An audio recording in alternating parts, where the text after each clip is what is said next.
Every artful insinuation stung, every well-considered sarcasm cut him to the quick, and when Ralph noted his pale face and quivering lip, he hugged himself to mark how well he had chosen the taunts best calculated to strike deep into a young and ardent spirit. 'I can't help it,' cried Mrs. Nickleby. 'I know you have been very good to us, and meant to do a good deal for my dear daughter. I am quite sure of that.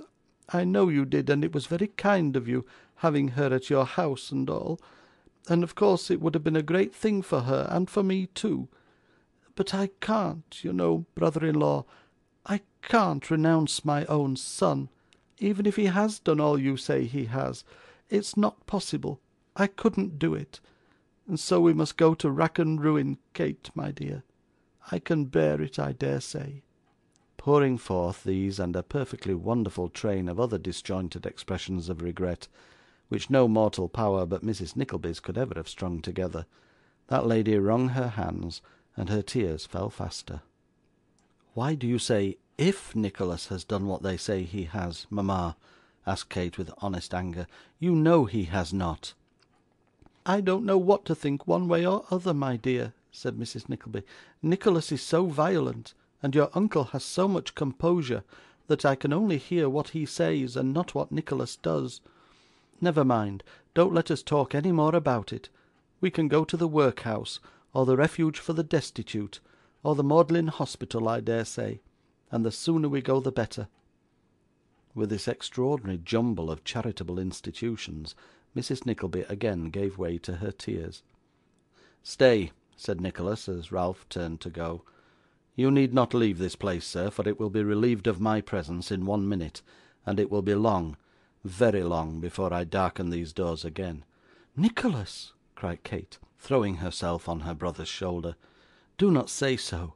My dear brother, you will break my heart. Mama, speak to him.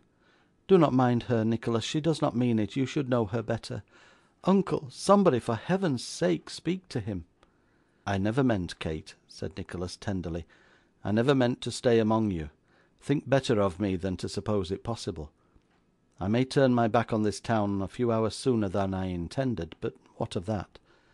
We shall not forget each other apart, and better days will come when we shall part no more. Be a woman, Kate,' he whispered proudly, 'and do not make me one while he looks on.' 'No, no, I will not,' said Kate eagerly. 'But you will not leave us. Oh, think of all the happy days we have had together, before these terrible misfortunes came upon us; of all the comfort and happiness of home, and the trials we have to bear now; of our having no protector under all the slights and wrongs that poverty so much favours, and you cannot leave us to bear them alone without one hand to help us.'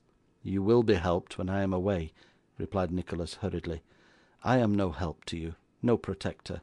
I should bring you nothing but sorrow, and want, and suffering. My own mother sees it, and her fondness and fears for you point to the course that I should take. And so all good angels bless you, Kate, till I can carry you to some home of mine, where we may revive the happiness denied to us now, and talk of these trials as of things gone by. Do not keep me here, but let me go at once. There, dear girl, dear girl.' The grasp which had detained him relaxed, and Kate swooned in his arms. Nicholas stooped over her for a few seconds, and placing her gently in a chair, confided her to their honest friend. 'I need not entreat your sympathy,' he said, wringing her hand, 'for I know your nature. You will never forget them.'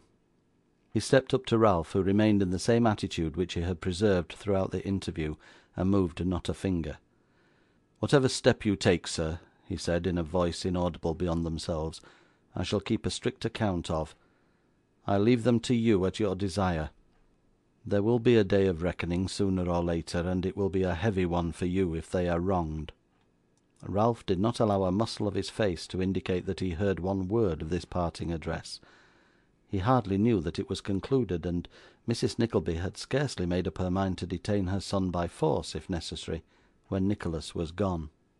As he hurried through the streets to his obscure lodging, seeking to keep pace, as it were, with the rapidity of the thoughts which crowded upon him, many doubts and hesitations rose in his mind, and almost tempted him to return. But what would they gain by this? Supposing he were to put Ralph Nickleby at defiance, and were even fortunate enough to obtain some small employment, his being with them could only render their present condition worse, and might greatly impair their future prospects, for his mother had spoken of some new kindnesses towards Kate, which she had not denied. No, thought Nicholas, I have acted for the best. But, before he had gone 500 yards, some other and different feeling would come upon him, and then he would lag again, and, pulling his hat over his eyes, give way to the melancholy reflections which pressed thickly upon him. To have committed no fault, and yet to be so entirely alone in the world; to be separated from the only persons he loved, and to be proscribed like a criminal, when 6 months ago he had been surrounded by every comfort, and looked up to as the chief hope of his family; this was hard to bear. He had not deserved it either. Well, there was comfort in that, and poor Nicholas would brighten up again, to be again depressed, as his quickly shifting thoughts presented every variety of light and shade before him.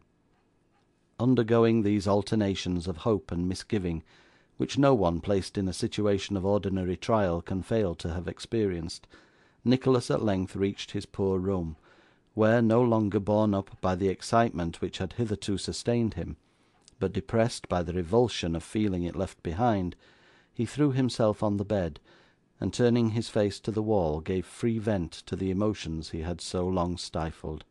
He had not heard anybody enter, and was unconscious of the presence of Smike, until, happening to raise his head, he saw him standing at the upper end of the room, looking wistfully towards him. He withdrew his eyes when he saw that he was observed, and affected to be busied with some scanty preparations for dinner. 'Well, Smike,' said Nicholas, as cheerfully as he could speak, 'let me hear what new acquaintances you have made this morning, or what new wonder you have found out in the compass of this street and the next one.' 'No,' said Smike, shaking his head mournfully. 'I must talk of something else today.' 'Of what you like,' replied Nicholas, good humouredly. 'Of this,' said Smike. 'I know you are unhappy, and have got into great trouble by bringing me away. I ought to have known that, and stopped behind. I would, indeed, if I had thought it then. You are not rich. You have not enough for yourself, and I should not be here. You grow,' said the lad, laying his hand timidly on that of Nicholas, 'you grow thinner every day. Your cheek is paler, and your eye more sunk. Indeed, I cannot bear to see you so, and think how I am burdening you. I tried to go away today, but the thought of your kind face drew me back. I could not leave you without a word.' The poor fellow could say no more, for his eyes filled with tears, and his voice was gone. 'The word which separates us,' said Nicholas, grasping him heartily by the shoulder, 'shall never be said by me, for you are my only comfort and stay. I would not lose you now, Smike, for all the world could give. The thought of you has upheld me through all I have endured today, and shall through 50 times such trouble. Give me your hand. My heart is linked to yours. We will journey from this place together before the week is out. What if I am steeped in poverty? You lighten it, and we will be poor together.' End of chapter 20.